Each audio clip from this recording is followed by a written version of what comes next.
Welcome students. Today we will move further with our chapter that is Introduction to Corporate Finance Part 3. And today's topic is capital requirements. Just answer my one question. Whenever a businessman wants to start a business, सबसे पहली चीज़ क्या लगती है उसे business start करने के लिए? आप कहोगे फाइनेंस। ये फाइनेंस तो बाद में आता है, फाइनेंस से पहले क्या आता है? I will say it's an idea. कोई भी बिजनेस स्टार्ट करने के लिए सबसे पहले आती है idea to start a business, है ना। कुछ भी करने के एक आइडिया, कुछ यूनिक करने के आइडिया लेके एक बिजनेसमैन आगे आता है। फिर क्या होता है, उस आइडिया की स्टडी होती है, उसे कहते हैं वायबिलिटी। पहले उसकी आइडिया की कमर्शियल वायबिलिटी को चेक किया जाता है, इन्वेस्टिगेट किया जाता है कि ये आइडिया क्या मार्केट में चल पाएगी, क्या ये आइडिया मार्केट में सक्सेसफुल हो पाएगी। And once the entrepreneur is satisfied कि ये प्रोजेक्ट अच्छा चल जाएगा मार्केट में, ये आइडिया अच्छी चल जाएगी, then serious steps are taken to start the project. फिर वो प्रोजेक्ट स्टार्ट करने के लिए स्टेप्स लिए जाते हैं। और उन सब स्टेप्स में सबसे पहली स्टेप कौन सी है? सबसे पहली स्टेप है to take the decision on amount of capital requirement to start and run the business. Business को स्टार्ट करने के लिए कितना फाइनेंस लगेगा, ना कि स्टार्ट करने के लिए बट उस बिज़नेस को चलाने के लिए भी टोटल फाइनेंस कितना लगेगा, ये इम्पॉर्टेंट डिसीजन एक बिजनेसमैन को लेना पड़ता है। और उसी के हिसाब से फाइनेंशियल प्लान बनता है जो आपकी प्रेजेंट की नीड्स और फ्यूचर की नीड्स को ध्यान में रख के बनाना पड़ता है। Thus, decision about volume of capital requirement of an entrepreneur has to take into consideration. तो एज अ बिजनेसमैन उसे टोटल वॉल्यूम ऑफ कैपिटल कितना लगेगा, इस बारे में सोचना है। तो when you are thinking about the volume of capital required, आपको दो चीज़ों के बारे में सोचना है। आपको आपके फर्म की फिक्स कैपिटल रिक्वायरमेंट देखनी है, उसके बाद आपको आपके फर्म की वर्किंग कैपिटल रिक्वायरमेंट देखनी है ना। What is fixed capital requirement? Fixed capital requirement यानी पहले हम बात करते हैं what is fixed capital. Fixed capital is that capital which is invested in purchasing of fixed assets. यानी वो पैसा जिससे आप फिक्स्ड एसेट्स खरीदते हो उसे हम फिक्स्ड कैपिटल कहते हैं ना। What are fixed assets? Fixed assets are land and building, plant and machinery, furniture, equipments, ये सारे हो गए आपके फिक्स्ड एसेट्स। उसके बाद आता है working capital. Working capital is the capital which is use to carry out day to day activities of the business. यानी जो डे टू डे एक्टिविटीज़ है, छोटी मोटी एक्टिविटीज़ है बिजनेस की, वो कैरी आउट करने के लिए जो पैसा लगता है उसे आप क्या कहते हो? वर्किंग कैपिटल कहते हो। अभी आप बोलोगे मिस 2-3 एग्जाम्पल्स दे दो। तो जैसे purchase of inventory, raw materials को परचेज करना है, उसके लिए जो पैसा लगता है वो वर्किंग कैपिटल है। फॉर फाइनेंसिंग रिसीवेबल्स, उसके बाद है day to day expenses, repairs हो गए, मेंटेनेंसेस हो गए, रेंट्स, ये सारे चीज़ों के लिए जो पैसा लगता है उसे हम वर्किंग कैपिटल कहते हैं। तो जब एक प्रोजेक्ट के लिए टोटल कैपिटल रिक्वायरमेंट के बारे में आप सोचते हो तो आपको ये दोनों चीज़ों के बारे में सोचना है कि आपको फिक्स्ड कैपिटल कितना लगेगा और वर्किंग कैपिटल कितना लगेगा। फिर ये दोनों को मिला के total capital of the business को हम कैलकुलेट करते हैं। Now let's move further. Fixed capital, will study what is fixed capital in detail. So fixed capital is the capital which is used for buying fixed assets. Fixed capital किसे बोलते हैं? Fixed capital वो capital है जो fixed asset buy करने में use होता है।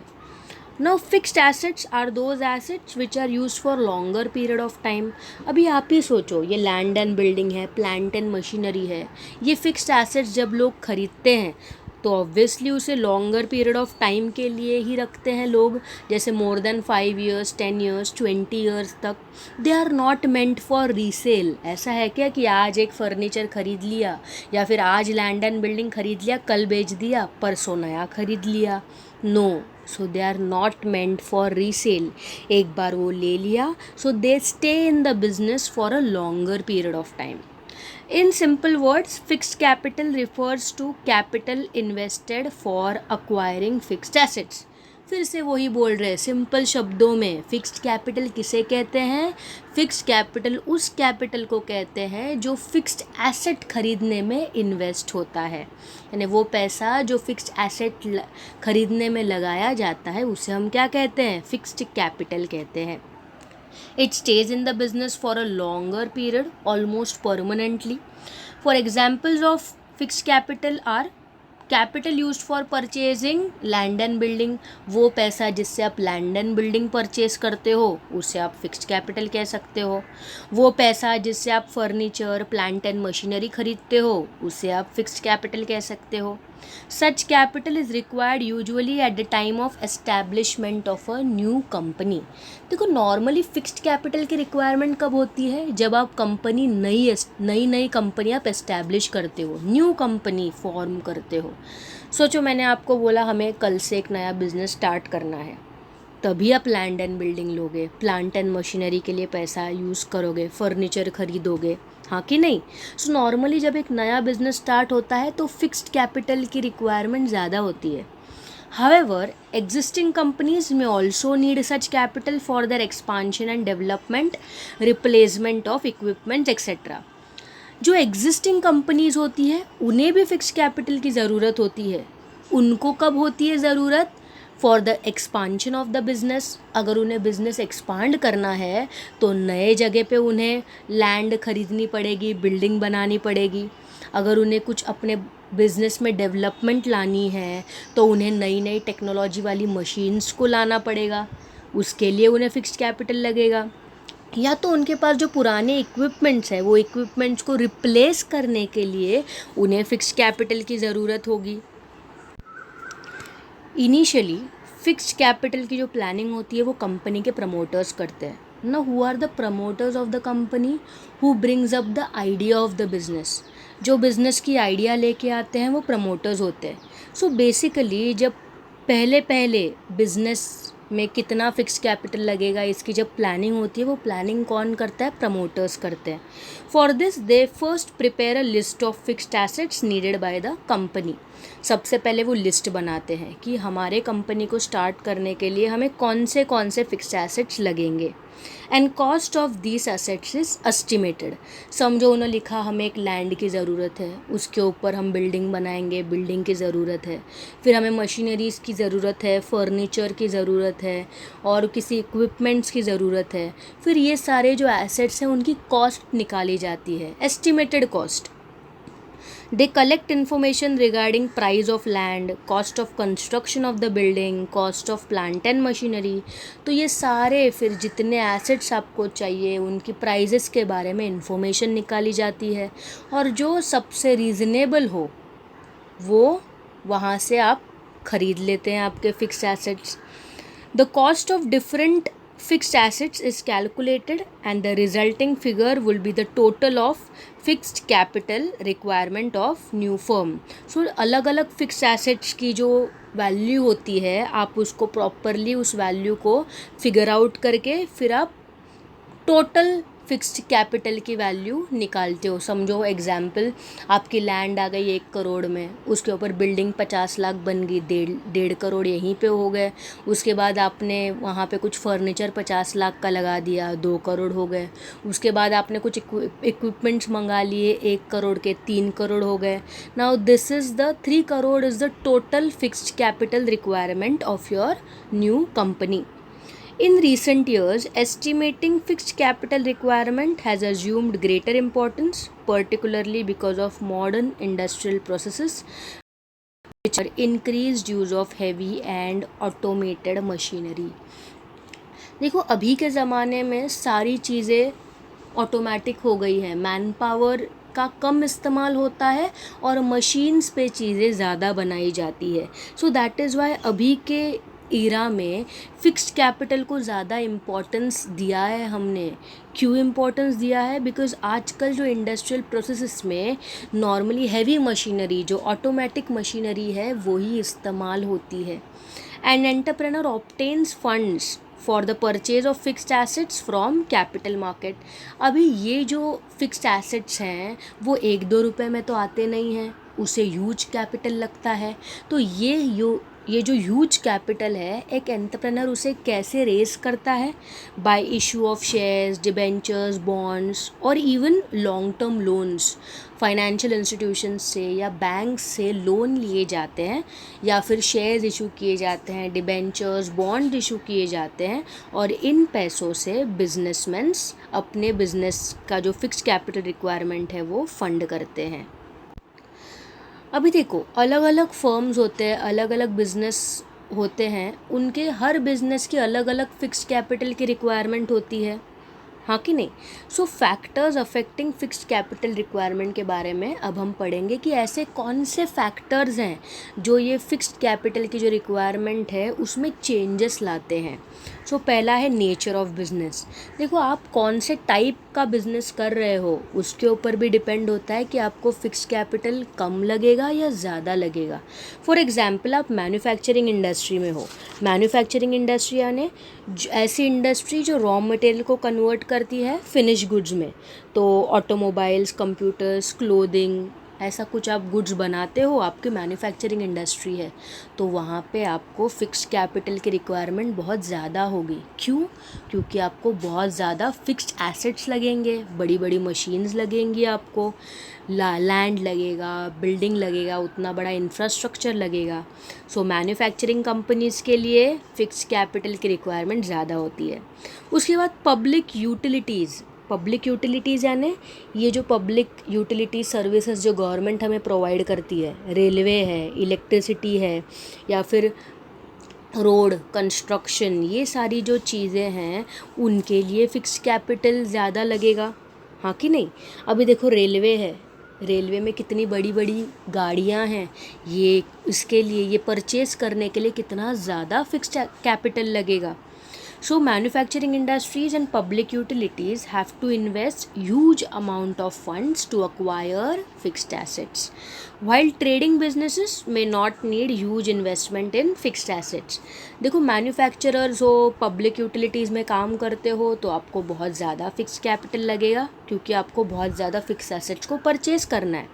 पर अगर आप सादा ट्रेडिंग बिजनेस करते हो, ट्रेडिंग बिजनेस यानी जिसमें आप किसी होलसेलर से लेके रिटेलर को बेच रहे हो या मैन्युफैक्चरर से लेके किसी और को आप होलसेलर को बेच रहे हो, तो ये सब अगर आप काम कर रहे हो ट्रेडिंग बिजनेस में, you are a mercantile agent, तो आपको वहाँ पे फिक्स्ड एसेट्स की कोई ज़रूरत नहीं है, तो फिक्स्ड कैपिटल रिक्वायरमेंट कम होता है।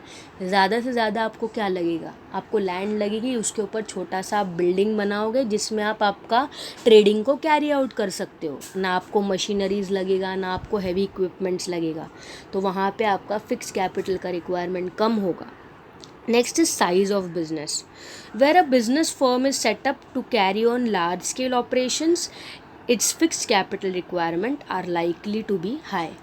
अगर आपका छोटा सा बिजनेस है, लोकल लेवल पे काम करते हो, कम प्रोडक्शन होता है, कम सेल्स होता है, तो छोटी मशीन से भी आप प्रोडक्शन निकाल सकते हो, तो जो फिक्स कैपिटल रिक्वायरमेंट है वो कम है। पर सोचो, अगर आपका लार्ज स्केल प्रोडक्शन है, आप नेशनली और इंटरनेशनली बिजनेस आप डील कर रहे हो, तो आपको उतना ज़्यादा फिक्स्ड एसेट्स लगेंगे क्योंकि आपको प्रोडक्शन ज़्यादा करना है और ज़्यादा सेल करना है, तो ज़्यादा फिक्स्ड एसेट लगेंगे माने ज़्यादा फिक्स्ड कैपिटल लगेगा। तो जितना बड़ा फर्म उतना बड़ा आपका फिक्स्ड कैपिटल का requirement. It is because most of their production processes are based on automatic machines and equipments. अगर आपका लार्ज स्केल प्रोडक्शन है, बहुत बड़ा बिजनेस है आपका, तो आपको ऑब्वियसली ऑटोमेटिक मशीन्स लगेंगे, बड़े बड़े इक्विपमेंट्स लगेंगे आपको, और उसके लिए फिर आपको फिक्स्ड कैपिटल की रिक्वायरमेंट भी बहुत ज़्यादा होगी। उसके बाद है scope of business. There are business firms which are formed to carry on production or distribution on a large scale. Such business would require more amount of fixed capital. ऊपर के पॉइंट में हमने जैसे बात किया था, आपका जितना बड़ा बिजनेस उतना ज़्यादा फिक्स कैपिटल। वैसे ही जितना आपके बिज़नेस का स्कोप ज़्यादा है, यानी जितना आपका बिज़नेस ज़्यादा लोगों को प्रोडक्ट्स डिस्ट्रीब्यूट करता है और बेचता है, आपकी स्केल ऑफ ऑपरेशन जितनी ज़्यादा है उतना ज़्यादा आपको फिक्स्ड कैपिटल का रिक्वायरमेंट होगा। फिर एक्सटेंट ऑफ लीज और rent. If the entrepreneur decides to acquire assets on lease or on rental basis, less amount of funds for fixed assets will be needed for the business. देखो, जब आप business start करते हो, कोई भी business के लिए आपको फिक्स्ड एसेट्स की रिक्वायरमेंट तो होती ही है. Land, building, machinery, basic requirement. आपके पास दो ऑप्शन है. या तो आप लैंड, बिल्डिंग, मशीनरी जो भी है, या तो आप उसको ख़रीद लो ओनरशिप पे, या फिर आप रेंट पे उसको ले लो. अगर आप उसको ख़रीदते हो ओनरशिप पे तो ज़्यादा पैसा इन्वेस्ट करना पड़ेगा. वेराज अगर आप उसे रेंट पे लेते हो या लीज पे लेते हो तो कम पैसा इन्वेस्ट करना पड़ेगा, है ना. ज़्यादा से ज़्यादा आपको रेंट पे करना पड़ेगा, हाँ कि नहीं. So if the entrepreneur decides to acquire assets on lease और रेंट, अगर आप लीज पे या रेंट पे चीज़ें लेने की सोच रहे हो तो आपको फिक्स्ड कैपिटल का रिक्वायरमेंट बहुत कम लगेगा एज़ कम्पेयर टू अगर आप ओनरशिप पे लेना चाहते हो. तो एक छोटा सा एग्जाम्पल लेंगे हम यहाँ पे. अगर समझो आपको मुंबई में घर लेना है, तो हम सबको पता है मुंबई में घर लेने के लिए हमें लैक्स में या करोड़्स में पैसा चाहिए. तो समझो आपको कांदिवली के एरिया में आपको एक 1 BHK फ्लैट लेना है. उस फ्लैट की कीमत क्या होगी, हम एक अप्रॉक्सीमेट लेते हैं 80 lakhs. Huge fixed capital requirement है यहाँ पे. पर वही फ्लैट अगर आप रेंट पे ख़रीद रहे हो तो कुछ 1 लाख रुपए आपको डिपॉजिट देना पड़ेगा, 25,000 रुपये भाड़ा देना पड़ेगा. तो यहाँ पे रेंटल बेसिस पे फिक्स्ड कैपिटल की रिक्वायरमेंट कम हो गई और ओनरशिप पे लैक्स लगे आपको 80-90 lakhs, तो वहाँ पे फिक्स्ड कैपिटल की रिक्वायरमेंट ज़्यादा हो गई. उसके बाद है arrangement of subcontract. If the business want to subcontract some process of production to others, limited capital are required to carry out the production. अगर आपने सोचा कि आपका जो बिज़नेस है उसमें से कोई एक पार्ट है जो आप किसी दूसरे बंदे को देने वाले हो वो प्रोडक्शन करने के लिए, आपके पास वो प्रोडक्शन नहीं करोगे, तो आप क्या कर रहे हो, वो सब कॉन्ट्रैक्ट का जो छोटा सा पार्ट है वो किसी और बंदे को दे रहे हो कैरी आउट करने के लिए प्रोडक्शन. तो वो उसके जो फिक्स्ड एसेट्स हैं उसके ऊपर वो प्रोडक्शन करेगा. आपको क्या करना है, आपको बस उसको रेंट देना है या कुछ आपको उसको पैसा देना है कि आपको वो प्रोडक्शन करके दे रहा है. पर आपको वो प्रोडक्शन करने के लिए खुद फिक्स्ड एसेट्स खरीदने की कोई ज़रूरत नहीं है. तो इस अरेंजमेंट में आपको फिक्स्ड कैपिटल का रिक्वायरमेंट भी कम लग जाएगा. उसके बाद है एक्विजिशन ऑफ ओल्ड एसेट्स. देखो, बहुत बार ऐसा होता है कि अगर एक बिज़नेस न्यू स्टार्ट हो रहा है, या तो वो नए एसेट्स खरीदेगा या सेकेंड हैंड एसेट्स खरीदेगा. देखो, हमें सबको पता है कि कोई भी नई चीज़ जब हम लेते हैं वो ज़्यादा महंगी होती है rather than second hand goods. So if old equipments and plants are available at low price, then it will reduce the need for investment in fixed assets. So अगर आप किसी ओल्ड इक्विपमेंट्स को ख़रीदते हो जो कम पैसे में आपको मिल जाए, तो आपकी फिक्स्ड कैपिटल की जो रिक्वायरमेंट है वो कम हो जाएगी. देखो, नए मशीनरीज़ ख़रीदने के लिए बहुत पैसा लगेगा, पर अगर उसी टाइप की मशीनरी आपको सेकेंड हैंड में कम पैसे में मिल रही है तो आपका फिक्स्ड एसेट मिल तो जाएगा, पर फिक्स्ड कैपिटल की रिक्वायरमेंट भी आपकी कम हो जाएगी. उसके बाद है acquisition of assets on concessional rates. With the view to foster industrial growth at regional level, the government may provide land and building machineries, materials at concessional rates.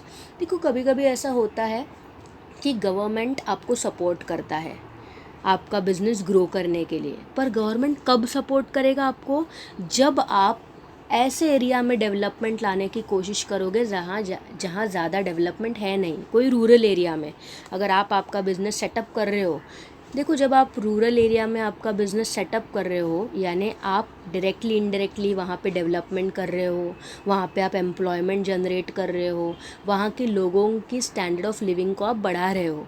तो government क्या करती है, ऐसे टाइम पे आपको हेल्प कर देती है.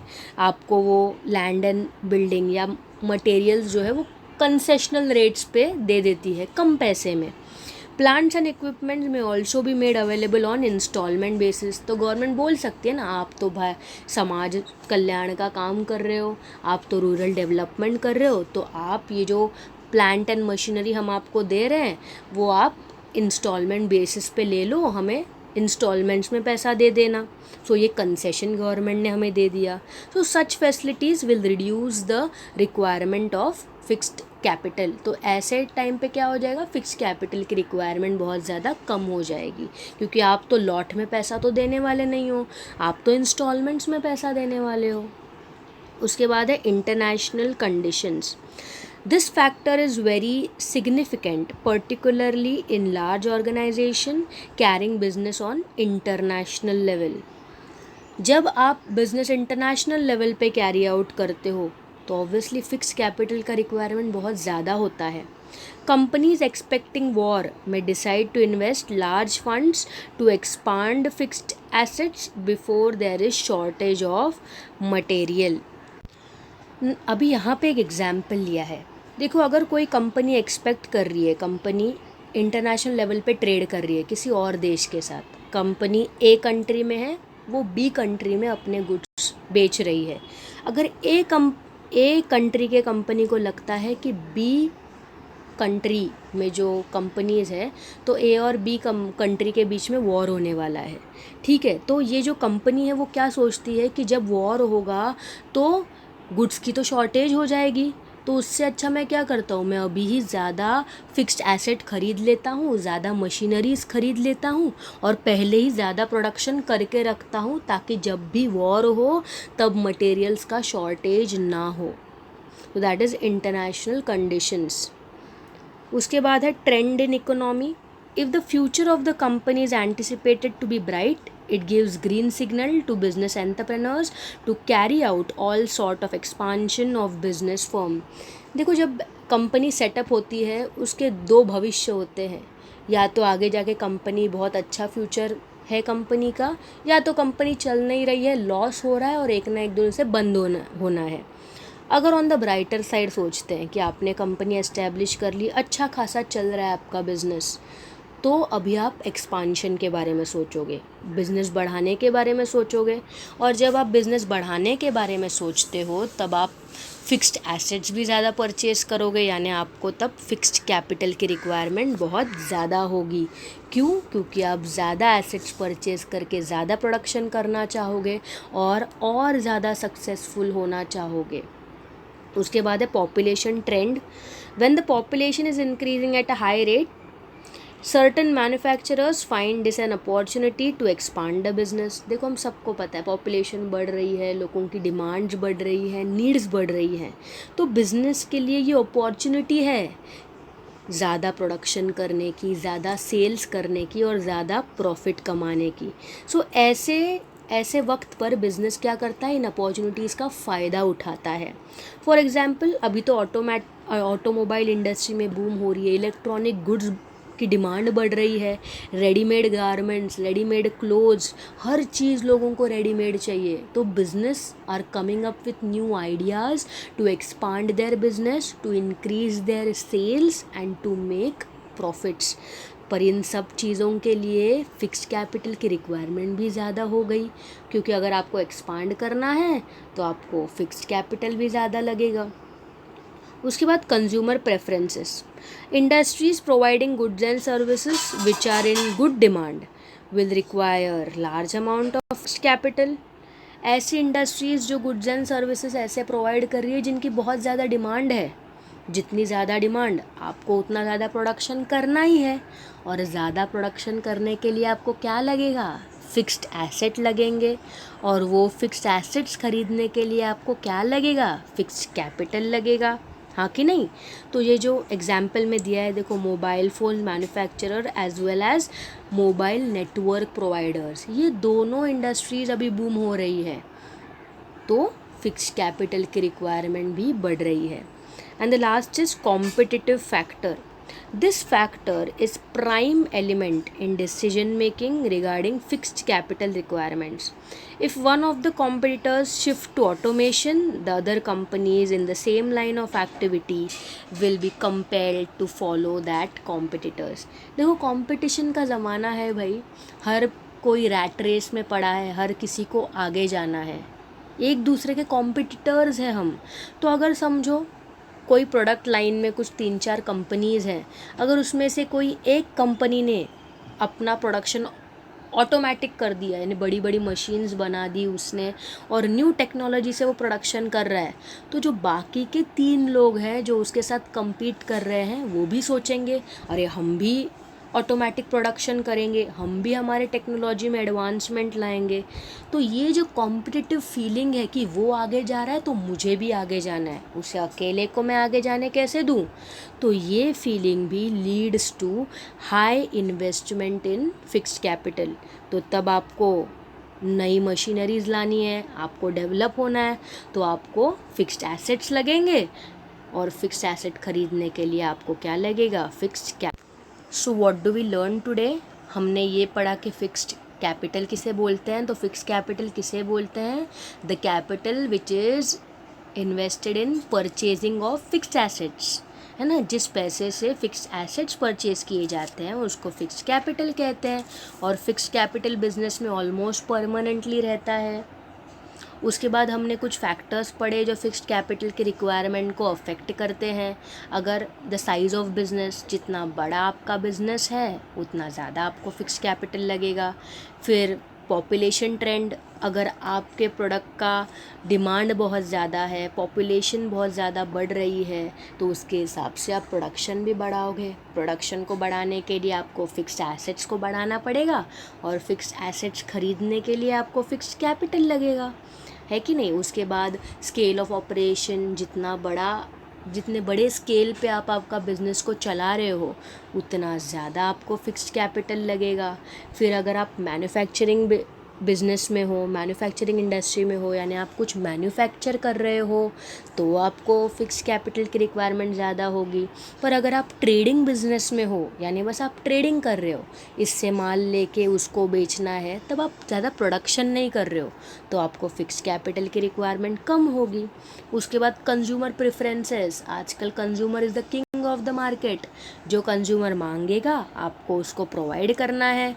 तो जो कंज्यूमर ज़्यादा डिमांड करेगा आपको वही चीज़ ज़्यादा बनानी है. और अगर आपको ज़्यादा प्रोडक्शन करना है तो ज़्यादा कैपिटल की रिक्वायरमेंट होगी. उसके बाद कॉम्पिटिटिव फैक्टर, हर कोई एक दूसरे से कंपटीशन में है. अगर वो आगे जा रहा है तो मुझे भी आगे जाना है.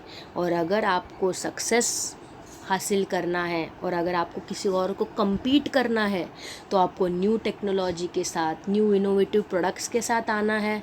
और ये सब करने के लिए आपको किस चीज़ की ज़रूरत होगी, फिक्स्ड कैपिटल की ज़रूरत होगी. So this is all for today's lecture.